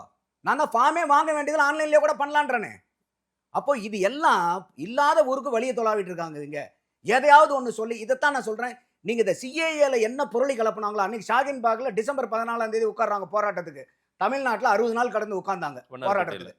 அப்போ இவங்க சிஏஏல என்ன பொய் பிரச்சாரம், என்ன பொய் கேம்பெயின் பண்ணாங்களோ மக்கள் மத்தியில இப்ப கரூர்ல ஸ்டாம்பீட்ல பொருளை கலப்புறீங்க, வதந்தி பேசுறீங்க, பொய் பேசுறீங்களா தூக்கி உள்ளார வைங்கன்னு உள்ளார வச்சாங்களா இல்லையா? அப்ப இந்த மாதிரி மக்கள் நடந்துச்சு. ஆனா இப்போ இந்த மாதிரி இல்லாததை வந்து சிஏஏல போய் பேசி பொருளை கலப்புனாங்கிறது இன்னைக்கு தெரியுது இல்ல? அதே மாதிரி இன்னைக்கும் எஸ்ஐஆர்ல போய் பேசி பொருளை கலப்புறவங்க எல்லாம் எந்த ஜெயில தூக்கி போடுறது? அப்ப உங்களுக்குன்னா ஒரு சட்டம், அடுத்தவனுக்குன்னா ஒரு சட்டமா? ஒரு பிரச்சனை இருக்கா? அந்த பிரச்சனையை நீங்க சொல்லுங்க, என்ன பிரச்சனைன்னு சொல்லுங்க, அதுக்கு என்ன வழின்னு சொல்லுங்க. குறுகிய காலம் சார், குறுகிய காலத்தில் ஏதோ ஒண்ணு இங்க தப்பு நடக்குதுன்னு பயப்படுறாங்க. அதைத்தான் நான் சொன்னேன். 2003லயும் 30 நாள், இன்னைக்கு பீகார்ல முடிஞ்சதும் 30 நாள். அப்ப 2002-2004ல ஒரு 2 வருஷமாவது நடந்திருக்கும்ல. நான் 3 வருஷம் நான் திருப்பி சொல்றேன், அது தவறா சொல்றாங்க. 3 வருஷம் தமிழ்நாடுனா 3 வருஷம் தமிழ்நாட்டுல நடக்கல. அது வந்து ஒரு விண்டோ பீரியட். இந்தியா பூரா இப்போ எலெக்ஷனுக்கு பிறகாவது எடுத்து செய்யலாம், இல்லன்னா இன்னும் எலெக்ஷனுக்கு பின்னாடி ஏதோ ஒரு கவுண்டமணி தான் ஒரு படத்துல சொல்லுவாரு, விளக்கு அணைக்கலாமான்பாரு 6 மணிக்கு மேல, இனிமேல் நீ விளைச்சா அணைச்சா என்ன அணைக்காட்டி என்னன்னு. அந்த மாதிரி நீங்க எலெக்ஷன் முடிஞ்சதுக்கு அப்புறம் நீங்க ஸ்பெஷல் ரிவிஷன் பண்ணுனா என்ன, இன்டென்சிவ் ரிவிஷன் பண்ணாட்டி என்ன, அந்த தேர்தல் ஃப்ரீ அண்ட் ஃபேரா நடக்கணுங்கிறதுக்காக தானே சார் இந்த எஸ்ஐஆரே நடக்குது. இல்ல சார், இசிஐக்கு இப்படி ஒரு எண்ணப்பாடு இருக்குது, எல்லாத்தையும் இது தூய்மைப்படுத்தணும், இந்த வாக்காளர்கள், இந்த வாக்காளர் பட்டியலை. இப்ப நான் கேக்குற கேள்விக்கு மட்டும் பதில் சொல்லுங்க. செத்தவங்களுக்கு அதுல வாக்கு இருக்கணுமா? இருக்கக்கூடாது. அதெல்லாம் ஒரே ஆளுக்கு 2 தடவைக்கு மேல ஓட்டு இருக்கணுமா? சில இடங்கள்ல இருக்கு, அதெல்லாம் களை இருக்கணுமான்னு கேக்குறேன். இல்ல இருக்கக்கூடாது. அப்போ உதாரணத்துக்கு யாரோ ஒருத்தர் வந்து அங்க ஊர்ல இருந்து இங்க வந்துட்டாங்க, இந்த இடத்துல எனக்கு வாக்களிக்க உரிமை கேக்குறாங்க, கொடுக்கணுமா கொடுக்க கூடாதா? சரி, கொடுக்கணுமா கொடுக்க கூடாதா? அதுதானே எஸ்ஐஆர். இல்ல ஒரு 30 லட்சம் பேர் வடமாநில தொழிலாளர்கள் இங்க இருக்காங்க, அவங்க இங்கேயே ஒரு 15-20 வருஷமா இருக்காங்க, அவங்க பசங்களை இங்கேயே படிக்க வைக்கிறாங்க, அவங்களெல்லாம் ஏற்கனவே ஓட்டு போடுறது இங்க கிடையாது, அவங்களுக்கு அவங்க ஊர்ல இருக்குது, அவங்களுக்கு இப்ப அங்க நீக்கினாங்களா இல்ல அங்கேயே இருக்குதா அதெல்லாம் நமக்கு தேவையில்லை. ஆனா அந்த 30 லட்சம் பேருக்கு அந்த 25 லட்சம் பேருக்கு இங்க ஓட்டு கொடுக்கணுமா தமிழ்நாட்டுல? கட்டாயம் கொடுத்து ஆகணும். அதுதான் இந்திய அரசியல் சாசனம். யாருக்கு ஓட்டு போடுவாங்க, என்ன நடக்கும்? யாருக்கு ஓட்டு போடுவான்னு பார்த்து நீங்க எனக்கு வாக்குரிமை கொடுப்பீங்களா? அப்ப நான் திமுகவுக்கு வாக்களிச்சாதான் எனக்கு நீங்க வாக்குரிமை கொடுப்பீங்களா? பிஜேபிக்கு வாக்களிச்சாதான் எனக்கு வாக்குரிமை கொடுப்பீங்களா? தாவேகாக்கு வாக்களிச்சாதான் ஏதோ திரைமறைவில் இல்ல சார், திரைமறைவில் ஏதோ இது மாதிரி ஒரு ஓட்சோர் நடக்க போகுது, அதற்காக தான் இந்த வேலை நடக்குதுன்றாங்க. நான் தான் தெளிவா சொல்றேன், நீங்க எந்த இடத்துல ஓட்சோருங்கிறது எனக்கு சொல்லுங்க, நான் விளக்குறேன். சும்மா வந்து ஓட்சோர்னா இன்னைக்கு ராகுல் காந்தி என்ன சார் படம் போட்டு ராகுல் காந்தி காட்டிட்டாரு, என்ன காமிச்சாரு? மம்தா பானர்ஜிக்கு இதுல உடன்பாடு இல்ல, ஐயா ஸ்டாலின் விட்டுருங்க, மம்தா பானர்ஜி உடன்பாடு இல்லன்னு நான் சொல்றேன். கேரள முதல்வர் பினராயி விஜயனுக்கு இதுல உடன்பாடு இல்ல, இன்னும் 12 ஸ்டேட்ல வேற எந்தெந்த ஸ்டேட்ல உடன்பாடு இல்ல, ஒவ்வொருத்தரா வருவாங்க எல்லாரும். இது எல்லாரும் ஐயா ஸ்டாலினே எல்லாம் பயணம் பண்ண போறாரு. எல்லாத்துக்குமே வந்து உடன்பாடு இருக்குதா இல்லையான்னு பார்க்க வேண்டியது எலெக்ஷன் கமிஷனுடைய கடமை இல்ல. சரி, எலெக்ஷன் கமிஷனுக்கு இப்ப ராகுல் காந்தி ஐயா அவர்கள் வந்து 2024 தேர்தல் போற இடத்துல பூரா இந்தியன் கான்ஸ்டிடியூஷன் புக்கை தூக்கிட்டு போயிட்டு இருந்தாரா இல்லையா? இதை காப்பாத்தணும்னு அந்த கான்ஸ்டிடியூஷனுடைய அடிப்படையில தானே எலெக்ஷன் கமிஷனுக்கு இந்த பவரே கொடுத்திருக்கு. அப்ப அவங்க கமிஷன் தன்னிச்சையா செயல்படல, இங்க பிஜேபியோட ஏஜென்ட்டா இருக்குன்றது தான் இவங்களுடைய குற்றச்சாட்டா இருக்கு. அப்போ நீங்க காங்கிரஸ் இந்த 1951ல இருந்து 2004 வரைக்கும் நடந்தது பூரா காங்கிரஸ் இப்படிதான் கையில வச்சுட்டு நடத்துனீங்களா எஸ்ஐஆர்? இதுக்கு முன்னாடி நடந்த 8 எஸ்ஐஆர் நீங்க இப்படி தான் நடத்துனீங்களா? சார், பிஜேபி இன்னைக்கு நடத்துற எஸ்ஐஆருக்கும் அன்னைக்கு காங்கிரஸ் காலத்துல நடந்த எஸ்ஐஆருக்கும் வித்தியாசம் இருக்கு. என்ன வித்தியாசம்? என்ன வித்தியாசம்? அன்னைக்கு இவ்வளவு பேர் எல்லாம் 45 லட்சம் பேர் 50 லட்சம் பேர் தூக்கி வெளியே போடல சார், அவங்க வாக்குரிமை பறிக்கப்படல சார், எந்த தகவலுமே வெளியே வரல சார், அவ்வளவுதான். தகவல் வெளியே வரல. இன்னைக்கு வந்து எல்லாமே வந்து ஏஐஆரா, இன்னைக்கு வந்து இன்டர்நெட் ஏரா, டேட்டா ஏரா, வெளியே வருது, டக்குன்னு நோட்டி பேசின உடனே அடுத்த செகண்ட் வெளியே வருது. அதுதான் வித்தியாசம். இதுல வேற எந்த வித்தியாசமும் கிடையாது. நான் தான் தெளிவா கேட்கிறேன். உயிரோட நம்ம கிராமத்து மக்களுக்கு சார், எங்க ஊர்ல ஒரு தனுபுரி கிருஷ்ணன் 26ல போயிட்டு ஒரு கிராமத்து மக்கள், எனக்கு எதுக்குங்க இதெல்லாம், இதை வேற ஃபில் பண்ணும், ஒரு ஆள் வருவாங்கன்றீங்க கேக்குறீங்க, அவங்க வருவாங்களோ வரமாட்டாங்களோ, இல்ல நான் ஏன் வேலையை பாக்குறேன், போப்பா நான் ஓட்டே போடல, இதெல்லாம் உட்காந்து என்னால பண்ண முடியாது அப்படின்னு சொல்லிட்டு போறவங்களுக்கு எல்லாம் இப்ப போச்சா? இப்ப உதாரணத்துக்கு நான் கேக்குறேன், அருமையான கேள்வி கேக்குறீங்க பாமரர்களுக்காக. நீங்க வந்து இப்ப உங்களுக்கு வந்து இந்த ஃபார்ம் ஃபில் பண்ண தெரியுமா தெரியாதா? எனக்கு தெரியும். அந்த மாதிரி ஒரு 1000 பேர் இருக்கக்கூடிய பூத்துல எத்தனை பேர் ஃபில் பண்ணாத முடியாதவங்க இருப்பாங்க? அதுல ஒரு 200 பேர் 250 பேர் முடியாது. 200 பேருக்கு முழுசா உட்காந்து பண்ண வேண்டியது பிஎல்ஓனுடைய கடமை. அதெல்லாம் நீங்க வருத்தமே படாதீங்க. எனக்கு ஃபார்ம் ஃபில் பண்ண தெரியாதனால வந்து என்னால வந்து இதை சப்மிட் பண்ண முடியலன்னு சொன்னாங்கன்னா அது பிஎல்ஓ மேல நடவடிக்கை எடுக்கப்படும். அப்புறம் இத்தனை பேர் பிஎல்ஏன்னு இருக்கீங்கல்ல, இப்ப எலெக்ஷன் வந்த உடனே எல்லாருமே ஏஜென்ட்டுங்களை வச்சுக்கிட்டு வாக்குக்கு காசு கொடுத்து தேடி கொண்டு கொடுக்குறாங்களா இல்லையா? வீடு வீடா பல கட்சிக்காரங்க, நான் இவங்க அவங்கலாம் சொல்லல, எல்லா கட்சிக்காரங்களும் வீடு வீடா ஓட்டர் காசு கொண்டே கொடுக்குறீங்களே தேடி போய். அப்ப இன்னைக்கு அவங்களுக்கு போய் உதவுறதுக்கு என்ன உங்களுக்கு கஷ்டம்? அப்படிப்பட்ட பாமரர்களுக்கு நீங்க அக்கறை காமிக்கணும்னா, அம்மா உங்களுக்கு ஏதாவது சிரமம், அம்மா கொண்டாங்கம்மா நான் எழுதி தரேன். கல்வியில் சிறந்த தமிழ்நாடு எல்லாம் கொண்டாடுனீங்களே சார். அப்ப என்னமோ ஒரு காட்டுக்குள்ளார வனாந்தரத்தில் இருக்கக்கூடிய ஆதிவாசிகள்கிட்ட பேசிட்டு இருக்கிற மாதிரி பேசிட்டு இருக்கோம். நம்ம நாங்க தான் உலகத்திலே கல்வியில் சிறந்த தமிழகன் சொல்றோம், இந்த ஃபார்ம் ஃபில் பண்ண தெரியாதுன்றீங்க. அப்போ 1000 ரூபாய் மாசமானா கொடுக்கறதுக்கு அதுக்கு படிவங்கள் இருக்கா இல்லையா? அரசாங்களுடைய திட்டங்களுக்கு எந்த திட்டங்களுக்கு படிவம் பூர்த்தி செய்யாம எந்த திட்டங்கள்ல நீங்க காசு வாங்கிட முடியும்? ஏதாவது ஒரு திட்டத்தை சொல்லுங்க. அப்ப அந்த படிவத்தை எல்லாம் ஃபில் பண்றதுக்கு இந்த பாமரர்களுக்கு வந்து முடியுது இல்ல யாராவது போய் உதவுறீங்கல்ல? இதுக்கு மட்டும் ஏன் உதவ மாட்டீங்க? நான் தான் திருப்பி கேட்கறது, ஃபில் பண்றதுக்கு ஒண்ணுமே இல்ல. உங்க பேரு, உங்க அப்பா பேரு, உங்க அம்மா பேரு, உங்க மனைவி பேரு, இதுல என்ன சந்தேகம் சார்? பப்ளிக் பைட்ஸ் நிறைய மக்கள் கிட்ட எடுக்கும்போது அவங்களே வந்து இது ரொம்ப சிரமமா இருக்குங்கன்னு சொல்றவங்க அதிகமா இருக்காங்க. நம்பர்ஸ் அதிகமா ஒரு 20-25 பேர்கிட்ட நம்ம பேச்சு கொடுக்குறோம் அப்படின்னா அதுல 5 பேர் தான் பரவாயில்லைங்க நாங்க வழக்கமா பண்ணிதானே ஆகணும், எதுவா இருந்தாலும் கொடுத்தா நம்ம ஓட்டு வேணும்னா பண்ணிதான் ஆகணும்ன்றாங்க. மீதி 20 பேர் எனக்கு இது சிரமமா இருக்கு, இதையே கொண்டு வராங்க, எனக்கு ஏற்கனவே ஓட்டர் ஐடி இருக்குல்ல, அதை வச்சே பண்ணலாம்ல யாரும் சொல்லுங்க. நானும் பிஎல்ஓ கிட்ட பேசுறேன், நானும் அரசியல் கட்சியில் இருக்கிறவங்க கிட்ட பேசுறேன். நம்ம என்ன வெறும் இன்டர்வியூல மட்டுமா உட்காந்துருக்கோம்? ஒரு பிரச்சனைன்னு இருக்கும்போது பொதுமக்கள்கிட்டையும் பேசுறோம், பக்கத்து வீட்டுக்காரங்க கிட்ட பேசுறோம், ஒண்ணுமே தெரியாதவங்க கிட்டையும் பேசுறோம், பிஎல்ஓ அப்பாயிண்ட் ஆனவங்க கிட்ட பேசுறோம், ஏஜென்ட் கிட்ட பேசுறோம். அப்புறம் இதெல்லாம் எப்படி போய் நம்ம வந்து உடனே ஐயோ பாமரர்கள்னு பாமரர்கள் மேல இவ்வளவு அக்கறையும் அனுசரிப்பு இவ்வளவு வருது, அடேங்கப்பா. நம்ம தான் கல்வியில் சிறந்த தமிழ்நாடுன்னு சொல்லிட்டு இது எங்களை எந்த கொம்பனாலும் குறை சொல்ல முடியாதுன்னு இருக்கும். அப்ப சாதாரண ஒரு ஃபார்ம் கூட ஃபில்அப் பண்ண முடியாது. சரி, என்ன இதுல என்ன நுட்பமான அரசியலை செய்து திமுக அப்படின்னு நீங்க சொல்றீங்க? இது வந்து என்னன்னா அவங்களுக்கு வந்து எலெக்ஷன்ல வரப்போற எலெக்ஷன்ல இது தோத்துட்டா பழைய புறம் தூக்கி எஸ்ஐஆர்ல போடலாம், அவ்வளவுதான். வேற என்ன? அப்ப அவர் அதானே சொல்றாரு, எஸ்ஐஆர் வச்சு எங்களை தோக்கடிக்க பாக்குறாங்கன்னு சிஎம் சொன்னாரு. நீங்க சொல்றீங்க. ஆமா, நீங்க தான் சொன்னீங்க, அதை நான் சொல்லல. ஆமா, ஏதோ ரூட் பார்த்தாங்க, கிடைக்கல. இது எஸ்ஐஆர் ரூட்ல வராங்க. அப்ப ஸ்டாலின் ஐயா அவர்களுக்கு என்ன எப்படியாவது நம்ம தோத்துருவோங்கிற ஒரு பயம் வந்துருச்சா? அப்படி இல்ல, எஸ்ஐஆரை வைத்து ஏதோ வீழ்த்த ஏதோ சதி நான் வந்து நடக்குது. ஸ்டாலின் ஐயா இடத்துல இருந்தா எஸ்ஐஆர் என்னங்க அவர் சொல்ற மாதிரி எப்பயும் போலயே எஸ்ஐஆர் என்ன எந்த கொம்ப வேணா கொண்டு வாங்க, எந்த திட்டத்தை வேணா கொண்டு வாங்க, நாங்க மக்களுக்கு பண்ண நலத்திட்டத்து மூலியமா யாரும் எங்களை ஒன்னும் அசைக்க முடியாதுன்னு சொல்லிடணும்ல. எதுக்காக வந்து ஐயோ எஸ்ஐஆர் வச்சு எங்களை தோக்கடிக்க பாக்குறாங்கன்னு நினைக்கிறீங்க? சார், இந்த எக்ஸர்சைஸ் இல்ல இப்ப இந்த எக்ஸர்சைஸ் நீங்க தப்புன்னு சொல்றீங்களா இல்லையா? இல்ல, இவ்வளவு குறுகிய காலம்னு கேக்குறாங்க. Short period. காரணம் என்னன்னு கேட்டீங்கன்னா, இப்ப இருக்கக்கூடிய ஞானேஷ்குமார் வந்து பிப்ரவரி மாசம் தான் எலெக்ஷன் கமிஷன் ஆஃப் இந்தியாவா வராரு. சரி, அதுக்கப்புறம் வந்து பாத்தீங்கன்னா வந்த உடனே ஜூன்ல வந்து செய்யறாரு.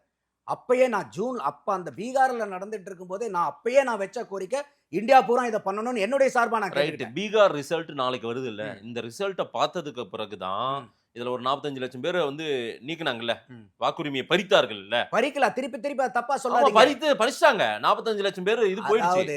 இப்போ உதாரணத்துக்கு அதுல இறந்து போனவங்க பேர் எல்லாம் கூட இருக்கும் சார், நான் ஒத்துக்கிறேன் சார். அதுல என்ன வாக்கு பறிப்பு?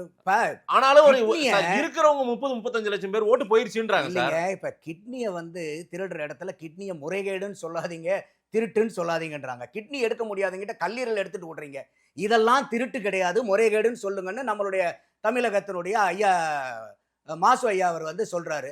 இந்த இடத்துல நான் பாக்குறது என்னன்னா, இது வாக்கு திருட்டு இல்ல. திருட்டுங்கிறது என்ன? இப்ப நான் யாருக்காவது இப்ப நான் வந்து திமுகவுக்கு ஓட்டு போட்டு அந்த ஓட்டை பிஜேபிக்கு தூக்கி போட்டாங்கன்னா திருட்டு. இந்த இடத்துல முறைகேடுன்னு தானே சொல்லணும். வாக்காளர் பட்டியல் முறைகேடு, வாக்காளர் பட்டியல் சரியா இல்ல. அப்ப இவர் கொடுத்த பிரஸ் மீட் முதல்ல கொடுத்ததாகட்டும், இன்னைக்கு ஹரியானா ஃபைல்ஸ் ஹெச் ஃபைல்ஸ் கொடுத்ததாகட்டும், இது எதுக்கு வலுக்கூட்டுது? கட்டாயமா எஸ்ஐஆர் பண்ண வேண்டியது காலத்தின் கட்டாயங்கிறது தான் ராகுல் காந்தி ஐயாவுடைய பிரஸ் மீட்ல இருந்து நம்ம புரிஞ்சுக்க வேண்டியது. இதுல ஒரு ஓட் பர்ச்சேஸ் கூட நடக்க வாய்ப்பு இருக்குல்ல. அதாவது உனக்கு எத்தனை வருஷமா ஓட்டு இல்லப்பா, நான் 10 வருஷமா இல்லைங்க, நான் வந்து பீகார்காரு, நான் ஹரியானாக்காரு, ஒரிசாக்காரு அப்படின்னு இங்க இருக்காங்க பாருங்க, நான் உனக்கு வாங்கி தரேன், நான் சொல்ற ஃபார்முல எல்லாம் நீ நீட்டுற இடத்துல எல்லாம் போடு, கடைசியா நான் என் கட்சிக்கு நீ ஓட்டு போடு அப்படின்னு சொல்ற இந்த ப்ராசஸும் நடக்கும். தெரியுமா? ஆமாவா? நடக்குமா? நடக்காது. நான் அதான் சொல்றேன். நடக்கும். சொல்றது கேளுங்க.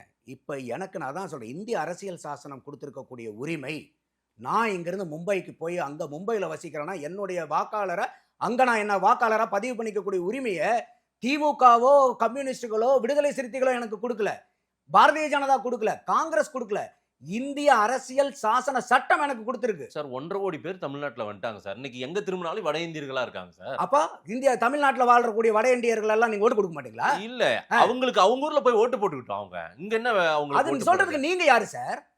இப்ப நீங்க வந்து சொந்த ஊரா, இந்த சென்னை உங்களுக்கு சொந்த ஊரா வந்த ஊரா? நான் வந்து வேலை செய்யறேன். இங்க சென்னையில இருக்கிறவங்க பூரா இங்க எதுக்கு வந்து நீங்க வேலை பாக்குறீங்க? உங்க ஊர்ல போய் வேலை பாருங்கன்னா நீங்க என்ன பதில் சொல்லுவீங்க? இது என் நாடு சார். அதேதான், இது அவங்க நாடு.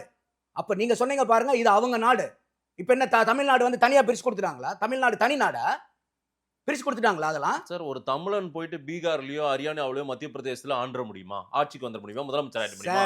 சொல்லுங்க. யாரு ஓட்டு போட்டாலும் யாரு வேணாலும் எந்த ஊர்ல வேணாலும் வரலாம். ஒடிசாவுல ஒரே ஒருத்தர் கொஞ்சம் இதா இருந்தார், சப்போர்ட்டிவா இருந்தார், வந்துடக்கூடாதுன்னு எவ்வளவு அரசியல் பேசினாங்க. பிரிட்டன்ல ரிஷி சோனாக் வந்துட்டாருன்னு இங்க எல்லாம் கொண்டாடணும். தமிழ்நாட்டுல பிரிட்டன்ல பிரைம் மினிஸ்டர் ஆயிட்டாருன்னு கொண்டாடணும். அமெரிக்காவில் வந்து பிரசிடென்ட் துணை ஜனாதிபதி வந்து நம்ம ஊர் ஆளுங்கன்னு தமிழ் வம்சாவளின்னு இங்கே பட்டாசு வெடிச்சு கொண்டாடி கோலம் போட்டு பொங்கல் கொண்டாடணும். அப்பெல்லாம் பரவாயில்லையா? தமிழர்கள் மலேசியாவை ஆளும்போது பரவாயில்லையா? அப்போ இது இந்தியா. அப்போ நீங்களாகட்டும் நானாகட்டும் நம்ம எந்த ஊர்ல போனாலும் அந்த ஊர்ல வாக்களிக்கக்கூடிய உரிமையை எந்த கட்சியும் நமக்கு கொடுக்கல. டாக்டர் அம்பேத்கர் ஏற்படுத்தின இந்த அரசியல் சாசன சட்டம் அந்த உரிமையை இந்தியர்களுக்கு. ஆனா ஏதோ ஒரு திரைமறைவு திணிப்புகள் அப்பப்ப நடந்துட்டே இருக்கு சார். இதுவுமே திணிப்பு தானே, கொண்டு வந்து நோட் பண்றது தானே சார். சரி, அப்ப நீங்க என்ன பண்ணுங்க, இப்ப திமுகவுல இருந்தோ இல்ல இப்ப இதை எதிர்க்கிறீங்க, இங்க இருந்து ஒரு 10 லட்சம் பேர்த்த கொண்டு போய் குஜராத்ல போட்டு நீங்க ஆட்சியை பிடிங்க. 10 கோடி பேர் அங்க டிரான்ஸ்பர் பண்ணுங்க. ஏன் நீங்க அவங்க கிட்ட இல்லாத சக்தி திறன் உங்ககிட்ட என்ன இல்லாம போயிருச்சு? என்ன சார் இது? இதெல்லாம் ஒரு தர்க்கமா? இது மக்கள் சாதாரண நீங்க சொல்ல மாதிரி அதே பாமரர்கள் ஏற்றுக்கக்கூடிய வாதமா இது? இல்ல பாமரர்களுக்கு இது கஷ்டம்னு ஃபீல் பண்றாங்க. நான் அதைத்தான் திருப்பி சொன்னேன். ஏன் உங்க அப்பா பேர் என்னன்னு சொல்றதுக்கு கஷ்டமா? ஃபோன் நம்பர் இருந்தா உங்க ஃபோன் நம்பர் என்னங்கிறது கஷ்டமா? ஓட்டர் ஐடியை கொடுத்தாங்கன்னா அந்த ஓட்டர் ஐடியை பார்த்து எழுதி இது எல்லாமே உங்களுக்கு ஃபில்அப் பண்ண தெரியாதவங்களுக்கு பிஎல்ஓ உட்கார்ந்து ஃபில் பண்றாங்க, எழுத தெரியாதவங்களுக்கு. அப்ப இது எந்த இடத்துல இப்ப இது வந்து நீங்க பாமரருங்கிற முன்னாடி வச்சுக்கிட்டு அவங்களுக்கு பின்னாடி நீங்க உட்கார்ந்துட்டு ஃபயர் பண்ணிட்டு இருக்கீங்க, தப்பு இது. அப்ப எத்தனை பேர்த்த தமிழ்நாட்டில் பூராமே பாமரர்கள் ஆக்கிட்டு இருக்கீங்களா நீங்க? அப்ப இந்த மாதிரி ஒரு 57-58 ஆண்டு கால திராவிட ஆட்சிகளை ஒட்டுமொத்த தமிழ்நாடுகளையும் பாமரரா வச்சிருக்கிறது தான் இந்த திராவிட ஆட்சியினுடைய சாதனையா? இதுக்கு தான் திராவிட மாடல் 2.0 வேணுமா? இதுதான் எந்த கொம்பனும் குறை சொல்ல முடியாத ஆட்சியா அது? இதுதான் கல்வியில் சிறந்த தமிழகத்துக்கு உண்டான அடையாளமா? ஒரு சாதாரண ஃபார்ம் உங்க பேரு, உங்க அப்பா பேரு, உங்க அம்மா பேரு, எபிக் நம்பர் எழுதுறது, உங்க மனைவி பேர் எழுதுறது, என்ன தப்பு வந்துற போது? அப்ப இதுல உங்களுக்கு எஸ்ஐஆர், பழைய எஸ்ஐஆர்ல உங்களுக்கு உங்க ஓட்டர் இருந்தா தான் உங்களுக்கு ஓட்டு உரிமைங்கிறதெல்லாம் கிடையாது. இல்ல அதெல்லாம் கொஞ்சம் எனக்கு பழைய எஸ்ஐஆர்ல என் பேர் இல்ல. இல்ல சார், இப்போ வந்து பிஎல்ஓ இத பூரா எடுத்துட்டு போயிருவாங்க, எடுத்துட்டு போய் இஆர்ஓ கிட்ட கொடுப்பாங்க. இஆர்ஓ இதுல ஏதேனும் மிஸ்டேக் இருந்தா அவங்க என்ன உட்காந்து பிஎல்ஓ கிட்ட கொடுத்து இது சரி பார்த்துட்டு வான்னு சொல்ல போறாங்க. அவங்கள அழைச்சு கூப்பிட்டு பேச போறாங்க. அப்படியே இதை வந்து ரிஜெக்ட் தான் பண்ண போறாங்க. அவங்களோட வாக்குரிமை ஏதாவது ஒண்ணு இதுல இது இஷ்யூ இருக்கு, அந்த ஃபார்ம்ல அவங்க எழுதி கொடுத்தது இஷ்யூ இருக்குன்றது பிரச்சனை வந்துச்சுன்னா இல்ல இது முழுக்க இந்த எஸ்ஐஆர் ப்ராசஸ் பத்தி தெரியாதவங்க பேசுற சார். சிஎம் சொல்றாரு இது. அப்ப அவருக்கு சிஎம்க்கு இந்த எஸ்ஐஆர் பத்தின ஒரு புரிதல் இல்லைன்னு அர்த்தம். பாமரன் இவ்வளவு நேரம் நீங்க பேசிக்கிட்டு இருந்தது சிஎம் ஐயாவை தான் சொல்றீங்களான்னு எனக்கு புரியல. இந்த எஸ்ஐஆரை பொறுத்த வரைக்கும் முதல்ல இந்த ப்ராசஸை புரிஞ்சுக்குங்க. நவம்பர் 4ஆம் தேதியிலிருந்து டிசம்பர் 4ஆம் தேதி வரைக்கும் இந்த ஃபார்ம் சப்மிஷன் நடக்கும். அதுக்கப்புறம் டிராஃப்ட் எலக்டர் ரோலுங்கிறது 9ஆம் தேதி டிசம்பர் அந்த டிராஃப்டை பப்ளிஷ் பண்ணுவாங்க. அந்த 9ஆம் தேதி டிசம்பர்ல இருந்து 8ஆம் தேதி ஜனவரி மாசத்து வரைக்கும் வாக்காளர் மட்டும் இல்ல, அந்த தொகுதியில் இருக்கக்கூடிய எந்த பூத் லெவல் ஏஜென்ட் வேணாலும், அண்டர்லைன் பண்ணிக்கங்க, எந்த பூத் லெவல் ஏஜென்ட் வேணாலும் கிளைம்ஸோ அப்ஜெக்ஷனோ ரைஸ் பண்ணலாம். இல்ல இவர் இந்த தொகுதியை சார்ந்தவரே இல்ல, இவர் பேர் இருக்குதுங்கிற அப்ஜெக்ஷன் கிளைம் பண்ணலாம். இல்ல இவருக்கு இங்க ஓட்டு இருக்கு, நீங்க ஓட்டு இல்லாம பண்ணிருக்கீங்க, இவருடைய பேர் வந்து டிராஃப்ட்ல இல்ல, அந்த அப்ஜெக்ஷனை கிளைம் பண்ணலாம். இதுக்கு எவ்வளவு நேரம் கொடுக்குறாங்க? ஜனவரி டிசம்பர் பப்ளிஷ் பண்ணதுக்கு 9ஆம் தேதியில இருந்து ஜனவரி 8ஆம் தேதி வரைக்கும். ஜனவரி இதுக்கான இது வந்துருது. இல்ல நான் சொல்றேன் உங்களுக்கு, டிசம்பர் 9ல இருந்து ஜனவரி 8 வரைக்கும் கிளைம்ஸ் அண்ட் அப்ஜெக்ஷன்ஸ். அந்த கிளைம்ஸ் அண்ட் அப்ஜெக்ஷன்ஸ் முடிஞ்சதுக்கு அப்புறம் ஹியரிங் அண்ட் வெரிஃபிகேஷன்ங்கிற ப்ராசஸ் இருக்கு. அந்த ப்ராசஸ் டிசம்பர் 9ஆம் தேதி ஆரம்பிச்சு ஜனவரி 31ஆம் தேதி வரைக்கும் நடக்குது. அந்த hearing and clarification verification process. அது எல்லாம் முடிச்சதுக்கு அப்புறம் பிப்ரவரி 7ஆம் தேதி தான் ஃபைனல் எலக்டோரல் ரோல் பப்ளிஷ் ஆகும். அப்போ இத்தனை இடத்துல உங்களுக்கு விட்டு போச்சுனாவோ இல்லை எங்களை ஏமாத்திட்டாங்க, எங்களை தூக்கிட்டாங்கன்னா இவ்வளவு வழிமுறைகள் அரசாங்கம் ஏற்படுத்தி இருக்கு. அப்ப இதெல்லாம் சொல்லாம நீங்க வந்து ஸ்டாலின் ஐயா அவர்கள் இந்த மாதிரி சொல்றாருன்னா அவருக்கு எஸ்ஐஆர் பத்தின ஒரு துளி விவரமும் தெளிவும் இல்லாம பேசுறாங்க. உங்க மூலியமா நான் தெரிஞ்சுக்கிறேன். தீர்மானத்துக்கு அளவுக்கு போயிருக்குது, அனைத்து கட்சி கூட்டம் எல்லாம் நடந்திருக்கு, அதுக்கு அந்த அளவுக்கு போயிருக்குது. தீர்மானத்தை நீட்டை கூட நாங்க ரத்து செய்வோம்னு தீர்மானம் போட்டாங்க. நாங்க ஆட்சிக்கு வந்தா எங்களுக்கு வந்து மந்திர தந்திரம் தெரியும், இந்த நீட்டை வந்து எப்படி நிவர்த்தி பண்றதுன்னு. அப்புறம் இதுக்கு தீர்மானம் போட்டாங்க. அப்ப தீர்மானம் போட்டா உடனே ஐயோ சூப்பரா, கச்சத்தீவுக்கு தான் தீர்மானம் போட்டுக்கிட்டே இருக்காங்க. கச்சத்தீவை தூக்கி கொடுத்தது யாரு? அப்ப என்ன அவங்க தீர்மானம் போட்டு அவ்வளவுதான் முடிஞ்சு போச்சா? எஸ்ஐஆர் வரவிட மாட்டோம் அப்படின்றாங்க. இப்போ சிஎம் இப்ப நம்ம நியாயமா பேசுவோமே. இப்ப இந்த எஸ்ஐஆர் பத்தி இவங்க கேஸ் போட்டிருக்காங்களா இல்லையா? ஆமா. தமிழக சார்பா திமுக கோர்ட்ல கேஸ் போட்டிருக்கா இல்லையா? இப்போ அதே மாதிரி பீகார்லயும் சுப்ரீம் கோர்ட்ல கேஸ் வந்துச்சா இல்லையா?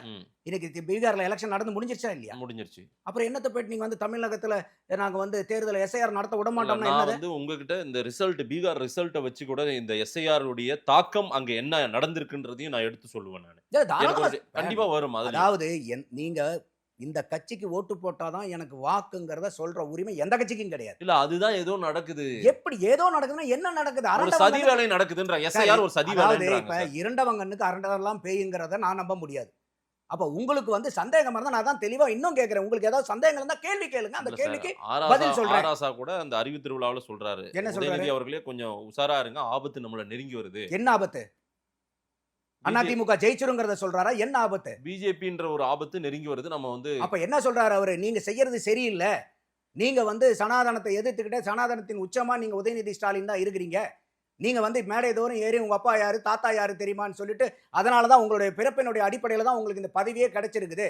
அப்ப நம்ம சனாதனத்தை ஒரு பக்கம் எதிர்த்துக்கிட்டு சனாதனத்தினுடைய அடையாளமா திமுக இருக்குது, சனாதனத்தினுடைய உச்சமா நீங்க உதயநிதி இருக்கீங்க. அப்ப சொல்லொன்னு செயல் ஒன்னா இருக்கிறீங்க.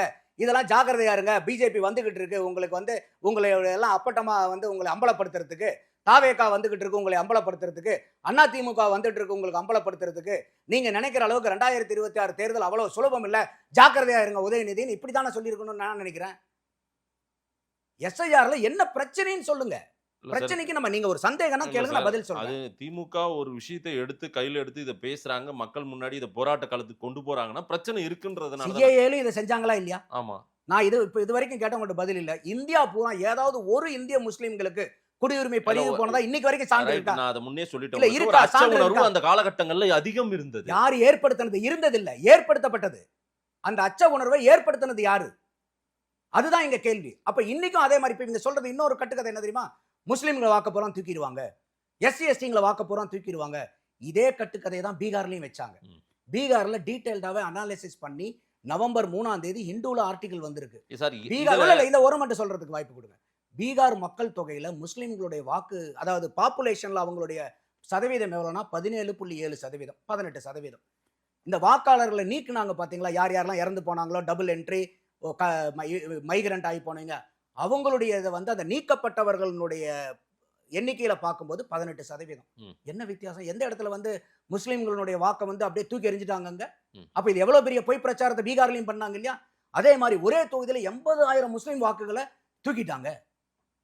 இதுல விவாதத்திலும் ஒரு திமுக நண்பர் நீங்க வேணா கேட்டார். பாத்துட்டே இருங்க. நான் கேட்டேன், எந்த தொகுதின்னு கேட்டா பதில் இல்ல. எஸ்ஐஆர் எடுக்க ஆரம்பிச்சிட்டாங்க. பிப்ரவரி 9 வரப்போதா இதனுடைய ஃபைனல் எலக்டர் ரோல் வந்து பிப்ரவரி 7ஆம் தேதி பப்ளிஷ் 7ஓ ஆகும். 9ஓ ஏதோ ஒரு டேட் நீங்க வரப்போதா. அப்ப பாருங்க வட இந்தியர்கள் எவ்வளவு பேருக்கு இங்க வாக்குரிமை சார், கொடுத்திருக்காங்க. வட இந்தியர்களுக்கு வாக்கு கொடுக்கிறது தப்பு இல்ல. அதைத்தான் திருப்பி திருப்பி சொல்றேன். இந்தியர்கள் அவங்க. அப்ப நீங்க இன்னைக்கு டெல்லியில இருக்கிற தமிழர்கள் அங்க டெல்லியில ஓட்டு போடுறாங்களா இல்லையா? எனக்கு தெரிஞ்சு ஏகப்பட்ட நண்பர்கள் டெல்லியில இருக்காங்க. வாக்கு அங்கதான் போடுறாங்க, இங்க வந்து போடுறது இல்ல. பல ஆயிரம் பேர் வந்து பாத்தீங்கன்னா மும்பைல இருக்காங்க. பல ஆயிரம் பேர் கர்நாடகால, இன்னைக்கு தமிழகத்தில் இருக்கக்கூடிய பல லட்சக்கணக்கான குடும்பத்தினுடைய சொந்தங்கள் கர்நாடகால இருக்காங்களா இல்லையா தமிழர்கள்? அங்க அவங்க வாக்களிச்சிட்டு இருக்காங்க சார். கேரளால வாக்களிச்சிட்டு இருக்காங்க. என்ன சொல்றீங்க நீங்க? அப்போ இது இந்தியானா, இந்திய அரசியல் சாசன சட்டத்தின் பிரகாரம் தான் இந்தியா நடக்க முடியும். நீங்க திராவிட முன்னேற்ற கழக சாசன சட்டம்னு ஒண்ணு போட்டிருக்கீங்களா? என்ன பேசுறோம் நம்ம? இது என்ன தமிழ்நாடு வந்து தனி நாடா? தனிநாடு கிடையாது அப்புறம் சார். எந்த அடிப்படையில நீங்க ஒரு மக்களுக்கு இந்தியர்களுக்கு பாதிக்காத அளவுக்கான ஒரு சட்டம், ஒரு எக்ஸசைஸ் கொண்டு வாங்க. என்ன இந்த பாதிப்பு? எஸ்ஐஆர் எக்ஸசைஸ் மக்களுக்கு பாதிப்பை என்ன ஏற்படுத்தும். பாதிப்பு? அதை தான் திருப்பி திருப்பி நான் கேக்குறேன். என்ன பாதிப்பு? அவங்களால இயலாது. இது வந்து சரி என்ன இயலாது? என்ன இயலாது? என்ன பிரச்சனை என்னங்கறது சொல்லுங்க மாதேஷ். நம்ம அந்த பிரச்சனையை விவாதிப்போம். அரசியல் கட்சி தலைவர்கள் அவங்க அரசியல் காரணங்களுக்காக என்ன வேணா பேசலாம் மாதேஷ். இதே அவங்க, நான் அதை தான் சொன்னேன். 16ல உங்க ஸ்டாலின் பார்வையில ஒரு எளிமையான ப்ராசஸ் தான் இந்த எஸ்ஐஆர் எக்ஸசைஸ். இந்த ப்ராசஸை இன்னுமே சுலபப்படுத்தி இருக்கலாம். என்ன படுத்திருக்கலாம்ங்கற அதையும் நான் சொல்றேன். இப்போ ஆன்லைன்ல போகும்போது, இப்போ உதாரணத்துக்கு வந்து ஒருத்தருக்கு பேரு வந்து எபிக் நம்பர்லயும் ஆதார்லயும் வேற வேற மாதிரி இருக்கிறது நிறைய இடத்துல இருக்கு. ஆமா. அதுக்கு வந்து பாத்தீங்கன்னாக்கா உங்களுடைய ஆதார் வந்து பேரு இந்த ஓட்டர் ஐடியில இருந்து மாறுபட்டு இருந்துச்சுன்னா நீங்க ஆன்லைன்ல ஃபில் பண்ணாதீங்க. என்ரோல்மெண்ட் ஃபார்ம் வந்து பிஎல்ஓ கிட்ட வாங்கி ஆஃப்லைன்ல ஃபில் பண்ணுங்கன்னு வருது ஆன்லைனுக்கு போனா. அத அவங்க அதிலேயே சரி செய்யற அளவுக்கு ஆன்லைன்லயே கொடுத்துருக்கணும். அதுக்கு வந்து இந்த ஃபார்ம் 8, அதுக்கு அந்த ஃபார்ம் 8 கொடுத்து உங்களுடைய பேரு எனக்கு இந்த மாதிரி தப்பா இருக்கு, என்னுடைய பேர் இதுதாங்கிறத அந்த திருத்த படிவத்தை அதிலேயே கொடுத்துருக்கணும். இல்ல வந்து அட்ரஸ் மாறி இருக்குதுங்கிறதுக்கும் அதே ஃபார்ம் 8 தான். என்னுடைய அட்ரஸ் இதுன்னு சொல்லிட்டு உங்களுடைய பேருக்கு உண்டான அட்ரஸுக்கு உண்டான ஃபார்மை டாக்குமெண்ட்டை அப்லோட் பண்ணுங்கன்னா ஒரே வேலையில எல்லாம் முடிச்சிருக்கலாம் சுலபமா. ஏன்னா இன்னைக்கு வந்து இன்ஃபர்மேஷன் எரா, டெக்னாலஜி இவ்வளவு தூரம் டெவலப் ஆயிருக்கு. இதை இன்னும் சுலபப்படுத்தி இருக்கலாம். அப்போ இதெல்லாம் தானே அரசியல் கட்சிக்காரங்க வந்து இல்லைங்க இதெல்லாம் செய்யுங்க. இப்ப நான் கேட்கிற மாதிரி அவன் எந்த அரசியல் கட்சியாவது கேட்குதா? இன்னைக்கு எஸ்ஐஆர் ஒரு பூதம், ஒரு பயம், ஒரு பிசாசு அப்படின்னு அது அரண்டவன் கண்ணுக்கு இருண்டதெல்லாம் பேய். அதான் அந்த பழமையில ஏற்கனவே நான் சொன்னேன். பேய், பிசாசு, பூதம் சொல்றீங்க பூரா யாரு? அரண்டு போயிருக்கிறீங்க. அப்போ எல்லாத்தையும் வந்து தனக்கு தான் பயம், எதை பார்த்தாலும் பேய் பூதமா தெரியுதுன்னா அடுத்தவங்களுக்கு ஏன் நீங்க அப்படி பண்றீங்க? இது பேப்பரு, இது சீப்பு, இது நோட்டு, இது லைட்டு, இது கேமரா, எல்லாத்தையும் பார்த்து நீங்க பேய் பேய்னா இது பேய், இந்த கேமரா பேய்னா நீங்க ஒத்துப்பீங்களா? நீங்க சொல்ற விளக்கத்தை மக்கள் நம்புறாங்களான்றத பார்ப்போம். எந்த இதா இருந்தாலும் என்னுடைய ஒரே நோக்கம் என்னன்னா, மக்களை யாரும் பீதிக்குள்ளாக்காதீங்க, மக்களுக்கு தேவையில்லாத குழப்பத்தை உண்டு பண்ணாதீங்க. அப்ப நம்மள மாதிரி நபர்கள் என்ன பண்ணணும்னா, இந்த மாதிரி குழம்பி இருக்கக்கூடிய மக்களுக்கு நான் திருப்பி அதான் சொல்றேன். அரசியல் காரணங்களுக்காக அரசியல்வாதிகள் என்ன வேணா பேசுவாங்க, அவங்க காலத்துக்கு தகுந்த மாதிரி பேசுவாங்க.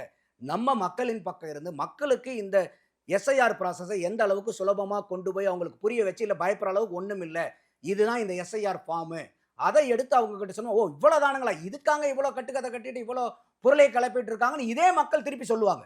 எந்த அரசியல்வாதி போய் அவங்கள பயப்படுத்தாங்க, ஏப்பா எனக்கு எஸ்ஐஆர் என்னன்னு தெரியும் போப்பா அப்படின்றாங்க. ரைட், அப்படிதான் அந்த சொல்றாங்க. வேலையை நம்ம செய்யணுங்கிறேன். அப்படிதான் சொல்றாங்களா மக்கள் அப்படின்றத இந்த பேட்டியை பார்த்த பிறகு சொல்லுவார்கள். நேரில் வந்து நேரம் கொடுத்து பேசியதுக்கு நன்றி நந்தகுமார் சார். நன்றி மாதேஷ்.